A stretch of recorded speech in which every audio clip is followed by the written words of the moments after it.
ఆరా అనేటువంటిది పనిచేస్తుంది కాబట్టి అది ముందు క్లీన్గా ఉండేటువంటి విధంగా ముందు చేసుకోవాలి అని ఇది మాస్టర్ గారు వాళ్ళకి ఇచ్చినటువంటి సమాధానాలు. మాస్టర్ గారు చాలా ముఖ్యమైనటువంటిది వాళ్ళకి ఆ ప్రసంగం తర్వాత ఇంకో ప్రసంగంలో ఇచ్చినటువంటిది ఏమంటే ఎడ్యుకేషన్ సెంటర్స్ అనేటువంటివి ఎలా తయారవ్వాలి. ఇప్పుడు ముందు ఏం చెప్పారంటే అసలు ఎడ్యుకేషన్ అంటే ఏమిటి, పిల్లల్ని ఎడ్యుకేట్ చేయడం అంటే ఏమిటి, ఆ పద్ధతులు ఏమిటి, ఇవన్నీ ఇచ్చి అసలు ఎడ్యుకేషన్ సెంటర్స్ అనేటువంటివి ఎలాగా ఉన్నటువంటిది అని చెప్పి అది కూడా చాలా ముఖ్యమైనటువంటిది. పాస్ట్ అంటే ఇంతకుముందు జరిగినటువంటి శతాబ్దాల్లో జరిగినటువంటి కాలంలో ఈ విద్యా కేంద్రాలు ఎలా ఉండేవి, అవి ఆ పద్ధతుల్ని ఇప్పుడు ఆధునికమైనటువంటి దాంట్లో ఆ విధంగా మనం ఎలా నడుపుకోవచ్చు. తర్వాత మాస్టర్స్ ఆఫ్ విజ్డమ్ అంటే పరమ గురువులు అయినటువంటి వాళ్ళు ఉన్నారు, జ్ఞానం అనేటువంటిది అందరికీ ఇచ్చేటువంటి వాళ్ళు దీనికి అవసరమైనటువంటివి ఆల్రెడీ కొన్ని శతాబ్దాల నుంచి ఈ శిక్షణ ఇస్తూ ఉన్నటువంటి వాళ్ళు. అందుకని ఇప్పుడు ఈ ఆధునికమైనటువంటి దాంట్లో ఎడ్యుకేషన్ అంటే విద్య అనేటువంటిది ఆ పదాన్ని చాలా రకాలుగా యూజ్ చేస్తున్నారు అని చెప్పారు. మొట్టమొదట ఇదేమిటంటే in India we have the following terms of synonyms carrying same meaning. మా దేశంలో అంటే భారతదేశంలో అదే అర్థం వచ్చేటువంటి కొన్ని పదాలు ఉన్నాయి, వాటిని ఉపయోగించడం జరుగుతుంది. In India they use as many as so many terms. They say my boy has his education in the school. కొంతమంది ఏమంటారంటే మా పిల్లవాడు స్కూల్కి వెళ్ళి అక్కడ ఎడ్యుకేషన్ అనేటువంటిది పొందుతున్నాడని చెప్తారు. One says my boy is conducting his studies in the school, my boy is reading in the school. ఒకడేమంటాడంటే మా పిల్లవాడు వెళ్ళి అక్కడ ఉన్నటువంటి పాఠాలు నేర్చుకుంటున్నాడు అని చెప్పేటువంటి వాడు. అయితే ఇంకోళ్ళని చెప్తారంటే my boy is receiving his teaching in the school, మా పిల్లవాడు వెళ్ళి ఆ విద్యాలయంలో వాళ్ళు ఇస్తున్నటువంటి బోధనని రిసీవ్ చేసుకుంటున్నాడని కొంతమంది. My boy is learning his studies in the school, మా పిల్లవాడు విద్యాలయం వెళ్ళి అక్కడ నేర్చుకుంటున్నాడు వాడు అని. My boy is under going his courses in the university, ఇంకోళ్ళు ఏం చెప్తారంటే మా పిల్లవాడు విశ్వవిద్యాలయానికి వెళ్ళి అక్కడ ఉన్నటువంటి కోర్సెస్ అనేటువంటివి ఉంటాయి, ప్రణాళికల వాటి ప్రకారం చేసినటువంటివి అవి చేస్తున్నాడని. ఇలా రకరకాలుగా ఎడ్యుకేషన్ అనేటువంటి పదాన్ని అన్ని రకాలుగా వాడేటువంటిది ఇప్పుడే ఆధునిక యుగంలో ఉంది. There are 2 different ways of understanding education. అసలు విద్య అనేటువంటి దాన్ని అర్థం చేసుకోవడానికి 2 వేరువేరైనటువంటివి పద్ధతులు ఉన్నాయన్నారు. Since many centuries there have been teachers, చాలా శతాబ్దాల నుంచి దాన్ని విద్యకు సంబంధించినటువంటి బోధకులైనటువంటి వాళ్ళు చాలా శతాబ్దాల నుంచి ఉన్నారు. We belong to 2 different schools and parents who treat their children according to 2 different schools and 2 different categories of children. One receiving from the parents the first category and the others receiving from the parents of second category. మా దేశంలో భారతదేశంలో 2 రకాలైనటువంటి categories ఉన్నాయి, 2 పద్ధతులు అనేటువంటిది. అలా ఉన్నటువంటి వాళ్ళ నుంచి ఈ విద్యా విధానాన్ని విద్యను పొందినటువంటి వాళ్ళు 2 రకాల వాళ్ళు తయారవుతుంటారు. అదేంటంటే ఒక రకమైనటువంటి వాళ్ళు they say my boy is studying medicine, engineering, chemistry, arts or what they call humanities. This is one school of thought. ఒక రకమైనటువంటి వాళ్ళు వీళ్ళని చెప్తారంటే మా పిల్లలు మెడిసిన్ చదువుతున్నారు, ఇంజనీరింగ్ చదువుతున్నారు, అదే కెమిస్ట్రీ చదువుతున్నారు, సైన్స్ చదువుతున్నారు, ఆర్ట్స్ చదువుతున్నారు అని ఇవన్నీ రకరకాలుగా చెప్తుంటారు. ఇది ఒక రకమైనటువంటిది. The student of medicine is given information in the name of education and information is valuable that is available up to the date. అంటే ఉదాహరణకి వాడి పిల్లవాడిని మెడిసిన్ చదివిస్తున్నారు అనుకోండి, మెడిసిన్ చదువుతున్నాడు. ఆ మెడిసిన్ చదివించడం అనేటువంటిది ఎడ్యుకేషన్ అనేటువంటి పదానికి సరిగ్గా సరైనటువంటిది ఏం కాదు.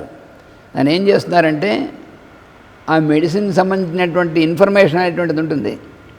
బోళ్ళంత దాని రకాలైనటువంటిది రకరకాలు అదంతా నూరిపోయడం తప్ప ఆ ఇన్ఫర్మేషన్ అనేటువంటిది వాడు దాంట్లో ఎడ్యుకేషన్ కాకుండా information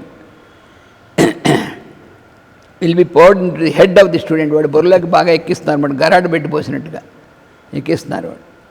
through the years with the help of 2 fine funnels which we call voices of professors. వాళ్ళ 2 చెవులు అనేటువంటి గరాట్లు పెట్టి అందులో వాళ్ళ ప్రొఫెసర్ అనేటువంటి వాళ్ళు దీని ప్రకారం అంతా ఇన్ఫర్మేషన్ అంతా ఎక్కిస్తున్నారు లోపలికి.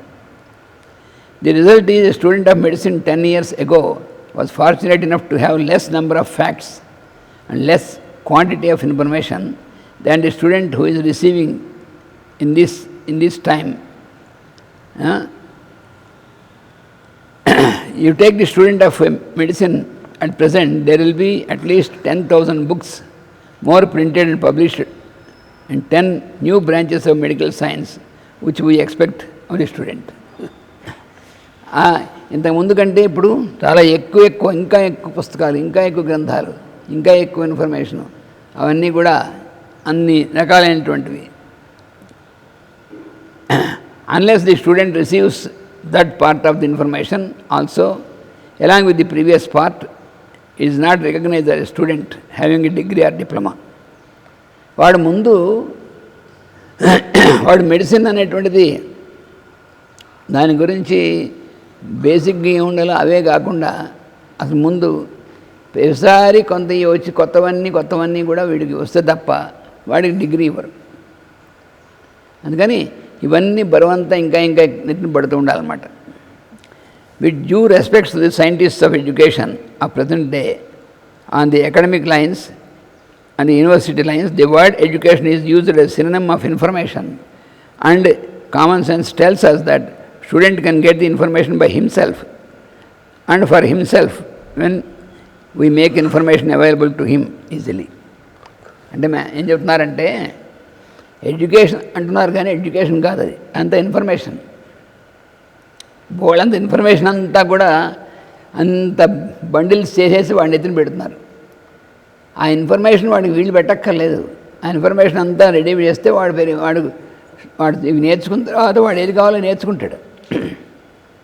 అవన్నీ వాడు ఎత్తున వేయక్కర్లేదు. కానీ వీళ్ళు చేస్తుంది ఏమిటంటే 5 ఏళ్ళు 6 ఏళ్ళు అంత ఫీజు పుచ్చుకొని వాడికి ఆ ఇన్ఫర్మేషన్ ఇస్తున్నారు తప్ప వాడు నిజంగా ఎడ్యుకేషన్ అనేటువంటి పదానికి విద్య అనేటువంటిది పొందడానికి లేకుండా చేస్తున్నారు. వాడికి మంచి లైబ్రరీ ఏర్పాటు చేసి ఇన్ఫర్మేషన్ అంతా కూడా అన్ని బుక్స్ పెట్టచ్చు. వాడు ఎప్పుడప్పుడు చదువుకుంటాడు, దానికి ఏం అవసరం లేదు. This part includes A portion of real education. So to say good libraries well arranged according to the branches of learning and also according good arrangement, radio, television, video will provide the student better than enforcing information in the classes. వాళ్ళు కాలేజీకి వెళ్ళి క్లాస్లో professors ఆ information అంతా నూరిపోయాల్సిన అవసరం లేదు. వాడు లైబ్రరీలో కానీ లేకపోతే సరైన ఇన్ఫర్మేషన్స్ వీటిలో కానీ మీడియాతో కానీ నేర్చుకోవచ్చు. వాడు ఈజీగా నేర్చుకోవచ్చు. దానికి వాడు కాలేజీకి వెళ్ళి అంత ఫీజు కట్టుకుని వాడు ప్రొఫెసర్స్ వాళ్ళకి అంత చేసేటువంటిది అదంత ఎడ్యుకేషన్ అంటే ఎట్లాగన్నారు ఇన్ఫర్మేషన్ అది. Luckily, this change has started and gradually it is taking place. Especially during the last 20 years, many of the big institutions began to believe more in providing the library and facilities to the students than to pour information into the ears of students. కొంత మార్పు వచ్చింది. అలాంటివి ఏవి చదువుకోవాలో అనేటువంటిది చెప్పి ఉన్నటువంటివన్నీ కూడా libraries అది available చేశారు. అంత నయం. లేకపోతే వీళ్ళు క్లాసులో కూర్చోబెట్టే క్లాసులో అవన్నీ నూరి వీళ్ళు చెవుల్లో పోసేసేటువంటిది ఇన్ఫర్మేషన్ అంతాను అని. Another thing is what we call discipline. రెండవది ఏంటంటే క్రమశిక్షణ అనేటువంటిది. In the past we had many fantastic ideas about discipline so that the child has to live in constant fear of the parent and the student had to live constant care and fear of the teacher. ఈ క్రమశిక్షణ అనేటువంటి పేరుతో పిల్లల్ని వాళ్ళు పెరుగుతున్న చిన్న వయసు నుంచి కూడా వాళ్ళ తర్వాత కూడా వాళ్ళు విద్యార్థులుగా ఉన్నటువంటి వాళ్ళకి అలా భయంతో పెరిగేటువంటి విధంగా పెట్టేటువంటి మెథడ్స్ ఉండేవి. వాళ్ళు అంటే ముందేమో తల్లిదండ్రులను చూస్తే భయం, తర్వాత వాళ్ళ టీచర్స్ని చూస్తే భయం, తర్వాత ప్రొఫెసర్స్ని చూస్తే భయం, ఇలా భయంతో it resulted in mutilating the aura of the student and capacity to receive and respond and his made and less. దీనివల్ల ఏమవుతుందంటే ఆ విద్యార్థికి వాడి యొక్క ఆలోచన విధానం వాడు నేర్చుకోవాల్సినవి, తర్వాత వాడికి మంచి చక్కగా అవగాహన ఇవన్నీ అవకాశం లేకుండా పోతుంది భయం వల్ల. అందుకని భయంతో ఉండడమైనటువంటి స్థితి. After the student has finished his education, he is found only a reflecting machine and not a shining gem. దానివల్ల ఏమవుతుందంటే వాడు డిగ్రీ తీసుకుని బయటకు వచ్చిన తర్వాత కూడా ఊరికే ఆ ఉన్న ఇన్ఫర్మేషన్ బయటికి రిఫ్లెక్ట్ చేసేటువంటిది తప్ప లోపల నుంచి వాడికి వచ్చేటువంటిది స్వయం ప్రకాశంగా అసలు లేకుండా పోతుంది వాడికి. Instead of a source of illumination the student was manufactured as a mirror. అంటే ఎలాగంటే మనం వెలుగు ఇవ్వాలంటే ఏమవ్వాలి, బల్బులా ఉండాలి. సోర్స్ ఆఫ్ ఇల్యూమినేషన్, ప్రకాశం అనేటువంటిది ఇచ్చేదిగా ఉండాలి, కానీ వాడు ప్రకాశవంతుడైనటువంటి వాడుగా ఉండాలి. వెలుగు వెదజల్లేవాళ్ళ అవ్వాలి. అలా కాకుండా వాడిని ఒక మిర్రర్లా తయారు చేస్తున్నారు. అంటే ఒక దీపం ఎక్కడ ఉంటే దానికి అద్దం పెట్టారనుకోండి, ఆ అద్దంలో రిఫ్లెక్షన్ వస్తూ ఉంటుంది. అలా తయారు చేస్తున్నారు విద్య అనే పేరుతో. ఆ ఇన్ఫర్మేషన్ మాత్రమే అంతా వాడికి ఇచ్చేసి. That was due to the fantastic idea about discipline.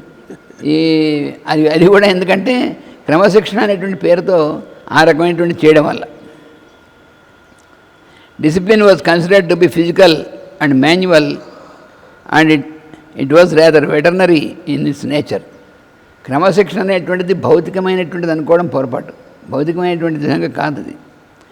Gradually the concept of discipline is changed during the past 30 years. క్రమంగా దాంట్లో మార్పు వచ్చింది. The result is we have equally fantastic ideas of discipline which has resulted that or worst still. అయితే ఈ మార్పు ఎలా వచ్చింది, పోనీ మంచి మార్పు వచ్చింది అనేటువంటిది కాదు. ఎటువంటి మార్పు వచ్చిందంటే ఇంకా ప్రమాదకరమైన మార్పులు వచ్చాయి. ఇది క్రమశిక్షణ అనేటువంటిది. Now we began to believe the independence of the student before we are mature to know what independence is. పిల్లలు వాళ్ళు ఒక వయస్సు వచ్చిన తర్వాత అప్పుడు వాళ్ళకి పూర్తిగా స్వతంత్రమైనటువంటి విధంగా చేయొచ్చనేటువంటిది వస్తుంది. అలా వాళ్ళు తయారయ్యే లోపల చిన్నప్పటి నుంచే వాడు స్వతంత్రంగా ఆలోచించడం, స్వతంత్రంగా మాట్లాడడం అనేటువంటిది అది అలవాటు చేశారనుకోండి, దానివల్ల ఏమైపోతుంది, దాన్ని పాడైపోతారు వాళ్ళు. అంటే ఏమిటంటే ఇది మరీ ఇంకో ఎక్స్ట్రీమ్ అనమాట. ముందేమో ఒక ఎక్స్ట్రీమ్, వాళ్ళని చావగొట్టి, వాళ్ళని భయపెట్టి చావగొట్టి, వాళ్ళని హింసించి వాళ్ళని పెట్టినటువంటిదేమో ఒక ఎక్స్ట్రీమ్. ఇప్పుడేమిటి, పిల్లల్ని చిన్నప్పటి నుంచి విచ్చలవిడిగా విశృంఖలంగా వదిలేయడం, అదేమిటంటే ఇండిపెండెన్స్. ఆ విశృంఖలత్వం అనేటువంటిది అలవాటు చేస్తే ఏమవుతుంది, as a result the immature idea of independence led us to lawlessness in the name of independence. వాడికి ఏమవుతుందంటే వాడికి స్వతంత్రం అనేటువంటి పేరుతో వాడికి లాలెస్నెస్, వాడికి ఇష్టం వచ్చినట్టుగా ప్రవర్తించడం అనేటువంటిది అలవాటైపోతుంది. Lawlessness is different from independence. వాడి స్వతంత్రమైనటువంటి విధంగా జీవనం అనేటువంటిది వేరు, లాలెస్నెస్ వేరు. అంటే వాడు ఎలా చేయాలనేటువంటిది ఒక ధర్మం, దాని ప్రకారం ఉండేటువంటిది లేకుండా పోతుంది. The second one, discipline is positive activity of allowing the bye to expand. The first being negative activity of allowing to expand, while the second one is positive activity. So we have two fantastic ideas about discipline. One, the false idea of physical idea or the physical idea about the discipline in the past. That is to enforce the child in to methods required. బలవంతంగా పిల్లల్ని వాళ్ళు అనుకున్నటువంటి దాంట్లోకి తోసేసేటువంటిది అదొక పాస్ట్లో ఉన్నటువంటిది. Allowing the bye to expand like a stream of water. ఈ రెండోది ఏమిటంటే another one is allowing the bye to expand like a stream of water without 2 banks for a river. ఈ రెండోది ఎటువంటిదంటే నీళ్ళలా ప్రవహిస్తూ ఉంటే దానికి 2 పక్కల కట్టలు కట్టి మధ్యలో నుంచి ప్రవహించేటువంటిది ఒక సక్రమంగా ప్రవహిస్తుంది. అది లేకుండా ఉంటే ఏమవుతుంది, నీళ్ళు ఎడబడితే వాడు ప్రవహిస్తే అన్ని మునిగిపోతూ ఉంటాయి. అందుకని వీళ్ళ ప్రవర్తన కూడా అలా తయారవుతుంది. The result is a total wastage of water which we call life. దానివల్ల ఏమవుతుంది, వాడి జీవితం అంతా కూడా వేస్ట్ అయిపోతుంది. అది ఇప్పుడు జరుగుతుంది. So we expect a third concept which may be a bit nearer to the practicality and truth. ఈ రెండు కాకుండా అది సత్యానికి దగ్గరగా ఉన్నటువంటిది, తర్వాత పనికి వచ్చేటువంటిది, ఆచరణాత్మకమైనటువంటిది, అలా ఉండేటువంటిది ఒకటి మూడవది. అది ఏమిటో అనేటువంటిది. If we expect discipline as an independent entity, it is thoroughly unpsychological and negative in its value. Because if you want to keep your body under discipline without having a plan for him, your boy under discipline, so that you may think that you apply the boy to a plan after he is disciplined, it amounts to the act of killing the boy intellectually. నువ్వు నీ పిల్లలకి వాళ్ళకి సరైనటువంటి ప్రణాళిక ముందు వాళ్ళకి ఏం చేయాలి, ఎట్లా ఉండాలి, ఏమిటంటే ప్రణాళిక లేకుండా వాళ్ళని క్రమశిక్షణ అనేటువంటి దాంతో మొదలెడితే అది నువ్వు వాడు సరైనటువంటిది ఏం చేయాలో చెప్పకుండా క్రమశిక్షణ అనేటువంటి వాళ్ళకి ఎలా అవుతుంది? అది తప్పు కదా. సపరేట్గా అనుకోవడం పొరపాటు. It is as good as asking a child not to breathe in oxygen until chemistry is start. Example ఎలా ఇచ్చారు. మనం ప్రాణవాయువు లోపలికి పీలుస్తున్నాం, బొగ్గు పులుసు పైకి వదులుతున్నాం. అయితే ఈ ప్రాణవాయువు పీలుస్తున్నాం, బొగ్గు పులుసు వాయువు వదులుతున్నాం అటువంటి ఎప్పుడని తెలుస్తుంది? మనం పెరిగి కొంచెం పెద్దవాళ్ళమై మనం కొంత చదువుకుని వాడు స్కూల్లో మనం లోపల పీల్చేది ప్రాణవాయువు, బయటకు వదిలేదు బొగ్గు పులుసు వాయువు నేర్పిన తర్వాత అప్పుడు తెలుస్తుంది మనకి. కానీ మనకి ఎప్పటి నుంచి జరుగుతుంది? అది మనం పుట్టినప్పటి నుంచి జరుగుతుంది. అది లేకపోతే మనం ఉండంగా అసలు తల్లి గర్భంలోంచి బయటికి రాగానే వాడు గట్టిగా క్యారమని ఇది చేసేప్పటికీ అప్పటి నుంచి ప్రారంభం అవుతుంది. అప్పటి నుంచి వాడు ఏం చేస్తాడు? ప్రాణవాయువునే పిలుస్తాడు, బొగ్గు పులుసు వాయువు పీల్చాడు. ప్రాణవాయువునే పిలుస్తాడు, బొగ్గు పులుసు వాయువు వదులుతాడు. అది జరుగుతూనే ఉంటుంది. ఎవడైనా వాడు కొత్త రూల్ పెట్టాడు అనుకోండి గవర్నమెంట్లో, ఇప్పుడు రకరకాల రూల్స్ వస్తున్నాయి కదా, నువ్వు ప్రాణవాయువునే పీలుస్తావు, బొగ్గు పులుసు వాయువునే వదులుతావు అనేటువంటి తెలుసుకునే లోపల పీల్చరా వీలేని పెట్టాడు అనుకోండి రూల్, అప్పుడు ఎవడు ఉండడు అసలు. ఎవడో తుగ్గులకు గడాలంటే రూల్స్ పెడుతూ ఉంటాడు. ఇప్పుడు ఇలాంటి వాళ్ళు పెడుతున్నారు కదా. నువ్వు పీల్చేది ప్రాణవాయువు, వదిలేది బొగ్గు పులుసు వాయువు అని తెలుసుకున్న తర్వాతే నువ్వు గాలి పీల్చాలని పెట్టాడు అనుకోండి, పీల్చడానికి ఎవడు ఉండడు అసలు అక్కడ. అది ఎలాంటిదో ఇది కూడా అలాంటిదే అన్నారు. అంటే అలాంటి ఎగ్జాంపుల్ ఇస్తే కానీ మనకు అర్థం కాదు, బుర్రకు ఎక్కదు కదా. అందుకని ఎగ్జాంపుల్ అలాంటి ఇస్తారు మాస్టర్ గారు. The natural course is to allow the bye to respire oxygen in course of time. అందుకని పిల్లవాడు వాడు పెద్దవాడై నేర్చుకున్న తర్వాత వాడు ఎలాగో నేర్చుకుంటాడు. మనం పీల్చేది ప్రాణవాయువు అని చెప్పి బొర్లే బొగ్గు పులుసు వాయువు నేర్చుకుంటాడు. ఈ లోపల నువ్వు వాడిని ఏం చేయక్కర్లేదు, వాడు ప్రత్యేకంగా నేర్పక్కర్లేదు. ఈ ఎడ్యుకేషన్ విషయంలో కూడా అంతే. వాడికి సహజంగా క్రమంగా అవగాహన వచ్చేటువంటి ఉంటాయి. దాని లోపలే నువ్వు వాడిని డిసిప్లిన్ అనేటువంటి పేరుతో వాడిని ఎడ్యుకేషన్ అనే పేరుతో వాడిని చేయాల్సిన అవసరం లేదు. The fact we do not at all have any institution at the present university of any country, including the most advanced nations and countries, do not show the required degree of evolution enough to educate the future children in required direction. ఇంకా నిర్మమాటంగా చెప్పారు. ఏ దేశంలోనూ ఎంత పెద్ద ఏ విశ్వవిద్యాలయం అయినా సరే వాళ్ళు ఆ చిల్డ్రన్ అంటే వాళ్ళ స్టూడెంట్స్ విద్యార్థులైనటువంటి వాళ్ళని రిక్వైర్డ్ డైరెక్షన్ ఏ రకమైనటువంటి దిశగా వాళ్ళు ఉండాలనేటువంటి చెప్పగలిగినటువంటి యూనివర్సిటీస్ మాత్రం లేవు అని చెప్పారు.